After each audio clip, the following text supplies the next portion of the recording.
Greetings, guitar engineers. I'm Desi Cerna, and in this video I have another installment of How Does This Song Work, featuring Under the Bridge by the Red Hot Chili Peppers. Now, I'm not going to specifically show you how to play the parts in the song. I have older videos that do that. You'll find them in the video description. Instead, what I want to do in this video is kind of give you an overview of the song and analyze it from a music theory perspective so you can understand the keys, the chord progressions, and the composition techniques that are in use. If you'd like to hear a lengthier discussion on this song, you can listen to the most recent episode of my podcast. Just search Desi Cerna or Guitar Music Theory on your favorite podcast platform. All right, before we dive in, to get my sound, I'm using a Stratocaster style guitar.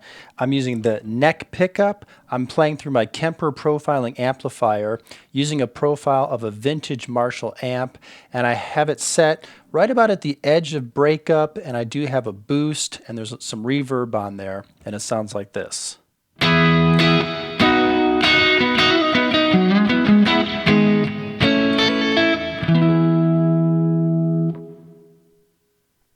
All right, so the first thing I want to take a look at is the intro. It sounds like this. All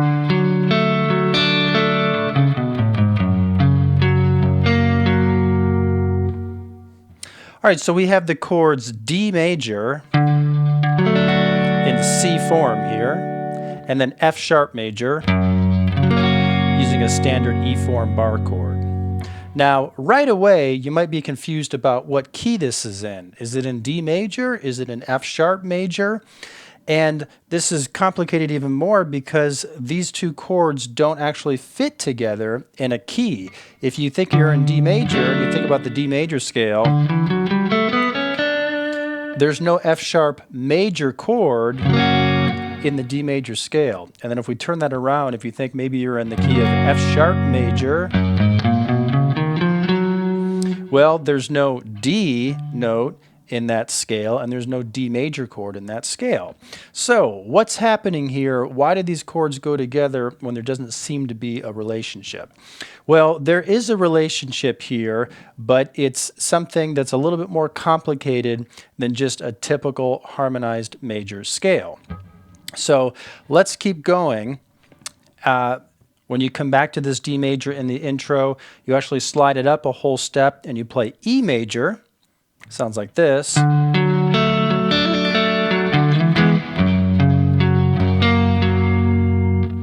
So altogether we have the chords D, E, and F sharp. And you might not pick up on this when you're playing the chords this way, but these are major chords that are all a whole step apart. You could also play them like this. D major, there's D at the 5th fret. E major, there's E at the 5th fret, and I can go up a whole step again. F sharp major, there's F sharp at the 9th fret, 5, 7, and 9. You might be more comfortable if you play these same chords using a standard A form bar chord like this. D major, E major, and F sharp major.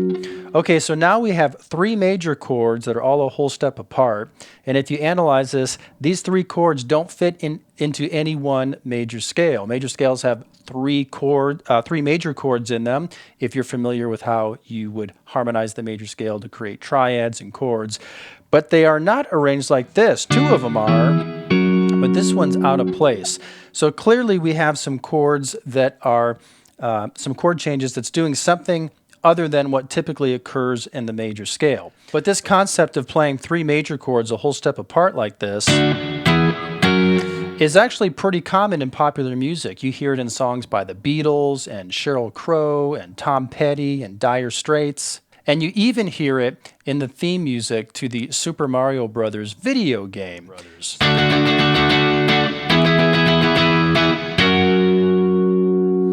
So what's happening here? Why do these work together? And how do we explain this in music theory? Well, there's actually an easy explanation if you understand a little bit of music theory, like how the major scale is harmonized to make chords, and then how you can use a concept called modal mixture. So let me explain. Let's just assume for a second that our F sharp chord is minor instead of major. play it right here. So now we have D major, E major, and F sharp minor. Well, these three chords fit perfectly in the A major scale. And they are chords 4, 5, and 6.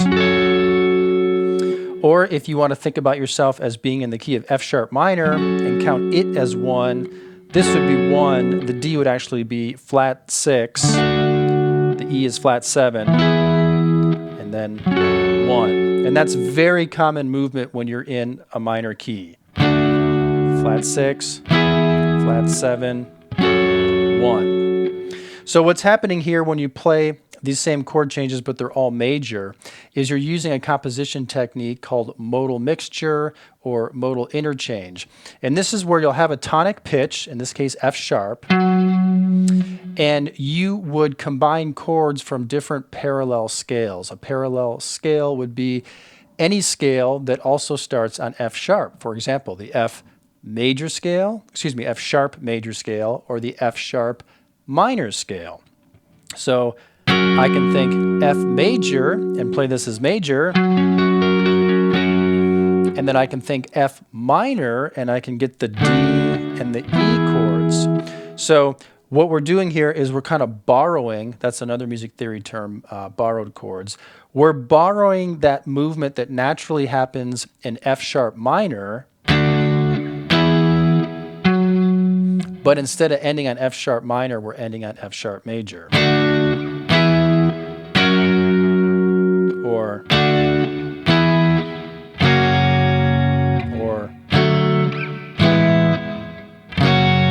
however I want to actually finger and voice the chords, it doesn't matter. And this is very common movement. It's come up in other songs that have been part of my How Does This Song Work series. And that's how I make sense of that opening part to Under the Bridge. I see the D chord and the E chord and the F sharp chord, but I go to F sharp there. Initially, it's just D straight to F sharp.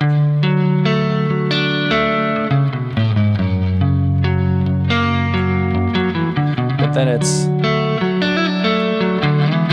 there's that E. Oops.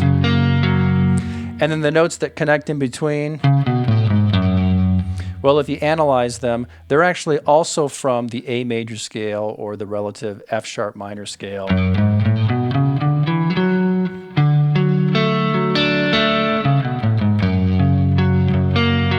So you could think of this as really being out of the A scale, and think of it as kind of a D Lydian thing, because D is the fourth initially. But instead of going to F sharp minor, which would naturally occur in the A scale, you go to F sharp major and put the major in there. Then D to E, again straight out of the A scale, or the F sharp minor, natural minor scale if you want to think of it that way, but back to F sharp.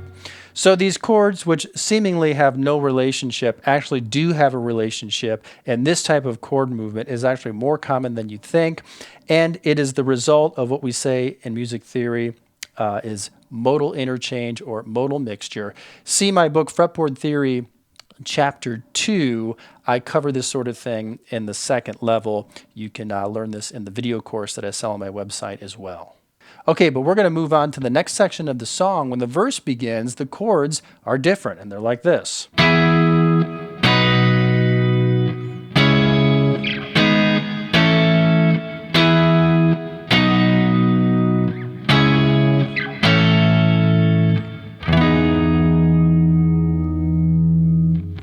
All right, so we've kind of changed keys now.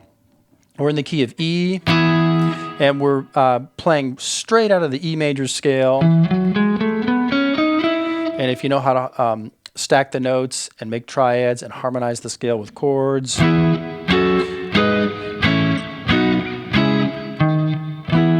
we're straight in the scale, and we're playing very common chord movement here. This is chord 1, then we go to the 5th, 6, 3, 4, 1, 5. This time around it's just 6 straight to 4.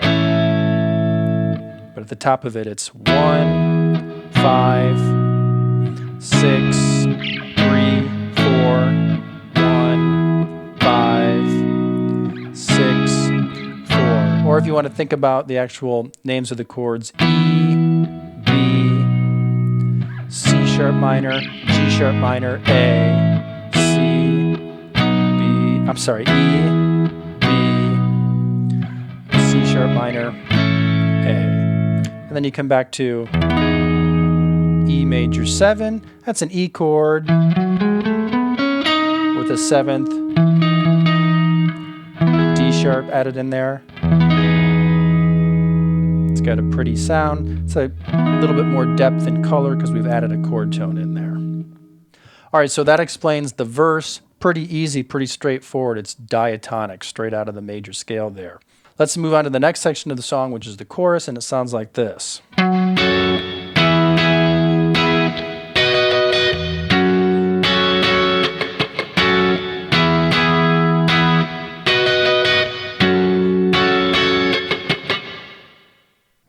Okay, so we're still in the E scale here using chords. We start on the second chord, F sharp minor, then we go to E, then we go to an inversion of a B chord, which is just the 5 chord, but I'm up here playing it in this form, and then back to this 2 chord. So it's 2, 1, 5, 2. Then it repeats. You start on 2, 1, 5, 2. You start and end on 2. Again, if you want some more instruction on how to specifically play these parts, I have older videos that deal with that. I'll include them in the video description. So, okay, in the chorus here, we have a different progression, but nothing, difficult to understand here. It's still fitting straight out of the E major scale, using chords 2, 1, and 5. And then you have a repeat of the verse and then the chorus again. And one thing I didn't mention is that the second time through the verse, guitarist John Frusciante gets a little fancier with his rhythm, kind of playing in a Jimi Hendrix style where he adds some hammer-ons and pull-offs to embellish the chords.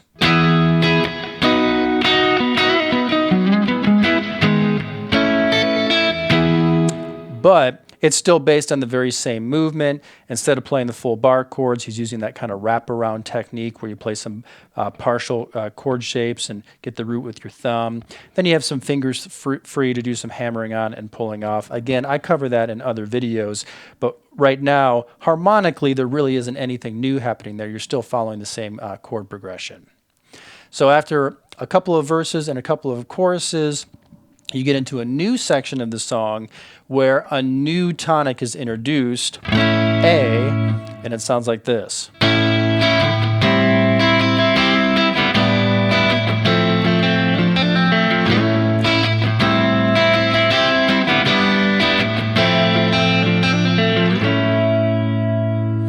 All right, so let's take a look at what's happening here. I may be playing this different than the original recording, but it's close, okay? So here's my version. Basically what I'm doing is I'm playing the chords A, C major, G, and F. All major chords. A, C, G, F, come back to A. Okay, so if you're thinking that A is our tonic chord, so we're in the key of A, and you think A major scale,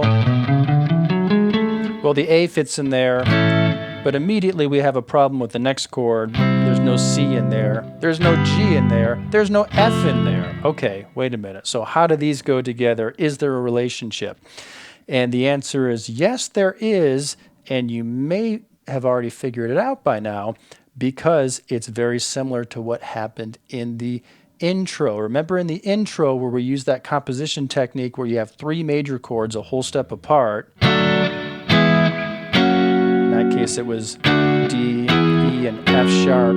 Well, you might have noticed that we have something similar happening here because we did use the F, G, and A. There was a C in there as well, but you can see we have the F, G, and A. So right away you should recognize that whatever's happening here, it does at least involve this idea of having three major chords a whole step apart, which would be a type of modal interchange or modal mixture. You can use that term if you want. With A, where you're playing an A major chord, but then you're borrowing some movement from the parallel A minor scale, which would be, think about being in the key of A minor for a second. Think about like the chord progression to Stairway to Heaven during the guitar solo section. You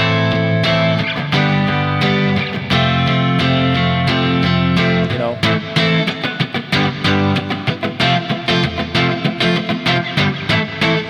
Very common movement in a minor key where it's major, major, minor.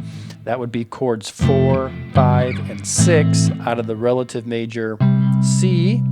Or if you want to count A as 1, because that's your tonic, this would be flat 6, flat 7, 1. Well, some music composers will use that same movement, but instead of leading to a minor chord, they'll lead to a major chord. And that's an interesting sound. Where does the C chord come from? Also from the key of A minor, which you probably just figured out a moment ago when I explained that F, G, and A minor are from the relative major C major. So basically, you're using A minor intervals here, but instead of playing the A minor as A minor, you're playing it as A major. And you're also using the chords in a little bit different order. Instead of going up to A, you're kind of going down from A. And you're putting that C in between.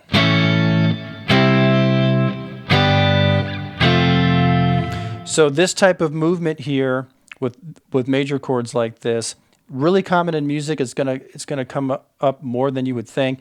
It's a little hard to wrap your mind around it if you haven't gone too deep into music theory, because you're like, wait a minute, if I'm in the key of A, why do I have these chords, or how would I number this this progression? So if you're going to number it from the let's say the kind of the parent major scale, which would be C major, A would normally be the 6th, C is 1, G is 5, and F is 4. But if you want to number it from A, since A is your tonic pitch, and that's what we often do in music, is we number things by beginning on whatever the tonic pitch is. In this case, A. This would be 1, C would be flat 3, G would be flat 7, F would be flat 6. 1, flat 3, flat 7, flat 6. And you could do that in different ways, you know, 1, flat 3,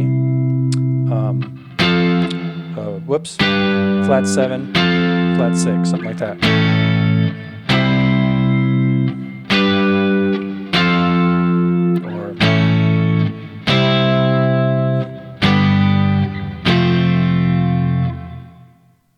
Now, I don't know if this type of information was floating around the mind of guitarist John Frusciante when he put these chords together.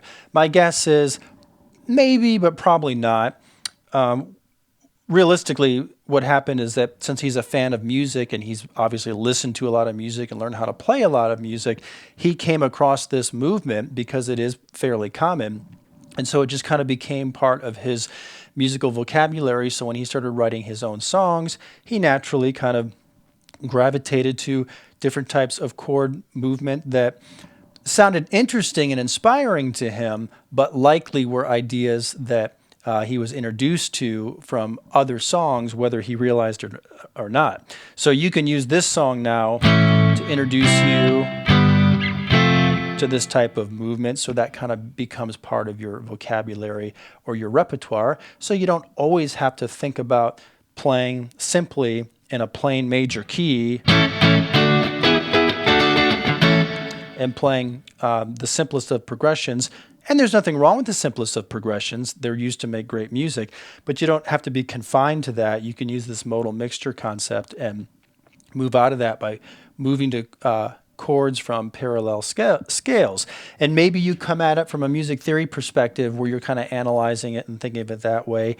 Or maybe you're just coming at it from the other side of this where you've listened to or learned how to play some familiar songs that had that type of movement, and you're just borrowing those ideas and just remembering them. So, for me, I teach music theory, so I'm always kind of aware of the music theory, but first and foremost, I'm a lover of music, and I listen to and I play a lot of music. So I'm always connecting things to songs, When I think about an E7 sharp 9 chord, to me that's the Hendrix chord. It's the Purple Haze chord.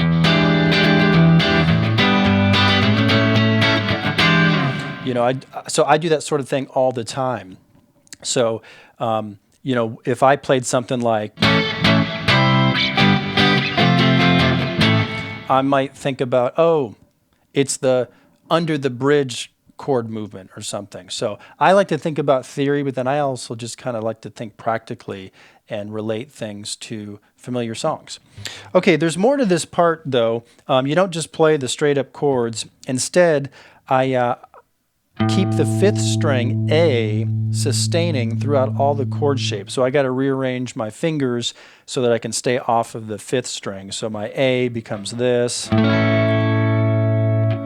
with the open 5th string in there. My C becomes this. My G becomes this. And same thing with the F. And so now we have a pedal tone. We have a note that's sustaining and staying the same in the bass position while the chords change over the top. This is another common composition technique called pedal point or pedal tone. And it just adds more depth and just adds a level of complexity to it to make it sound more interesting.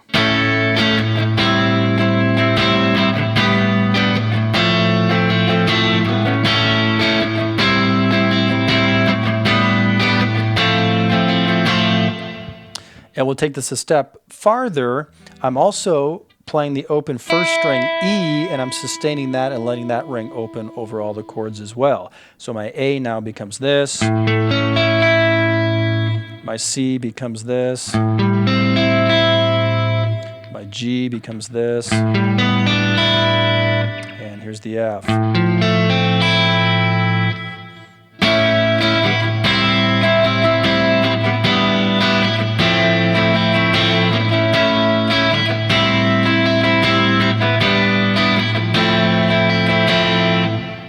So there's more complexity because now we have to factor in the A note in the bass and the E on top. There's already an A and an E and an A chord, so it doesn't really change anything here. We still call this A, but C has an E note in it, so the E on top isn't really anything new, but we'd call this C/A because we have an A in the bass. This would be a G6/A, and this would be an F major 7/A.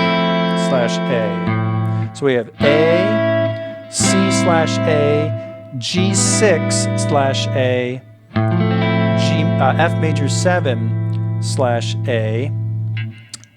Some people might call those chords something different because they would factor in the A as well. So instead of calling this C/A, they might call it C6/A because A is a 6th of C, so they would factor that into the chord name. I don't know, that's kind of dependent on how transcribers view it. I just think of it as A, C/A, G6, because that E on top, /A, F major 7, because of that major 7 on top, /A. But again, more complexity, there's more color in the chords here, gives it more depth. Now, did John Frusciante, was he thinking those particular types of chords and chord names when he put this progression together? I don't think so. I think he was probably moving around with some familiar major chord shapes, and he broke them down, and he got creative and just took advantage of the way that a guitar works, and took advantage of a couple of open strings and letting them sustain. And probably just used his ear and said, oh, that's a nice sound, I should keep doing that. But if you're wondering why it's such a nice sound, well, we can kind of analyze it from a music theory perspective and say, oh, we're adding more chord tones. We've got some pedal tones in the bass. We're making a complex sound with more color and more depth. All right, there's only one other part of the song that we haven't covered yet, and that's this brief little interlude section that sounds like this. And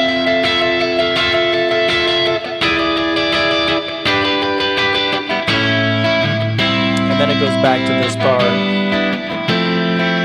and eventually it ends on A. So isn't that interesting? We started with D and F sharp, then for the verse we went to E, and then by the end of the song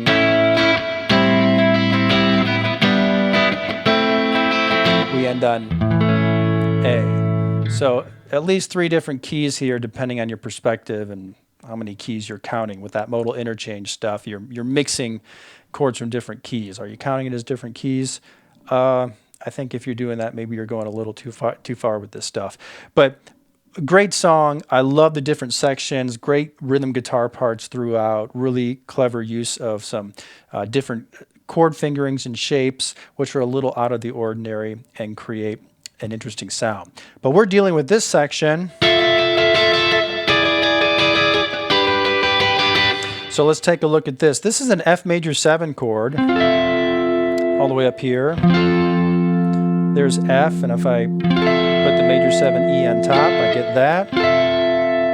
This next chord shape is an E7. Here's E. If I put a D on top, that's E dominant 7th. I was just playing that portion. And then that's just a G chord in C form or in D form, however you want to think of it. You could play it up there, I guess, as well. So F major 7, E7, G.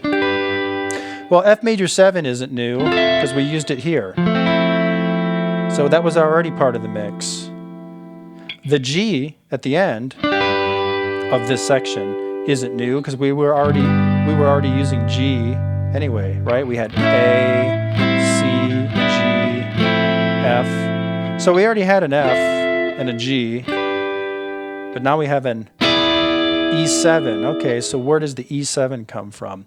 Well, if we're in the key of A, whether we're in A major or A minor, then E, including an E dominant 7th, is related. If you're in A major, the 5 chord is E, or E dominant 7th if you add a 7th in it. If you're in A minor, then naturally the E chord in the A minor scale would be E minor, but if you study a little bit of music theory, like what I teach in my fretboard theory system, you know that in minor keys, the 5 chord is often changed to major or a dominant 7th, which is a type of major, because that has a strong harmonic push back to your minor chord, and that's called harmonic minor. Extremely common. So whether you're in A major, you've got an E major chord in there, and if you're in A minor, a lot of songs in A minor will make use of an E7.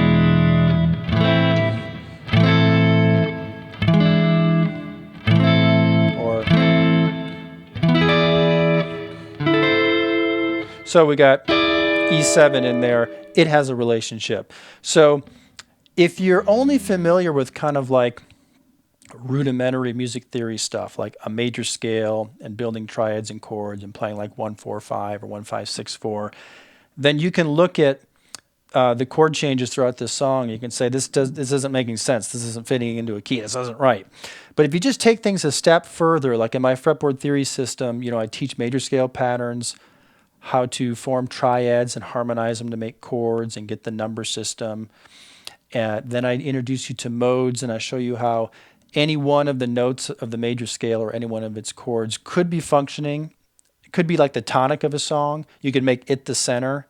You don't have to use the major scale and always have your music revolve around the first degree. It could revolve around the second or the third or the fourth or the sixth. And then later in Fretboard Theory Volume 2, I say, okay, now that you kind of understand those basic concepts, let me show you some different ways that people would mix things up and create some interesting things, and that's what we're seeing right here. So if you've gotten to that level, then you could look at these sections of the song, and it's not so surprising to you. You can be like, I get it. I see how you could play an A major, but then also borrow some chords from the A minor and put that in there, you know? I can see how you could put an F major 7 in there, and an E7, and a G. Like, it kind of makes sense. And so since I know the theory, and since I've learned so many songs, and I know the type of movements that are popular in familiar songs, there's really nothing here that that surprises me. So this section here,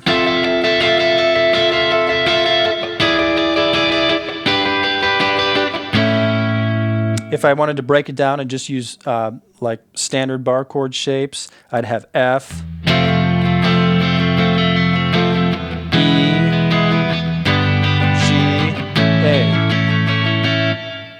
If I wanted to think about it in terms of numbers, I would think about A as being 1, since that's where I come back to for resolution.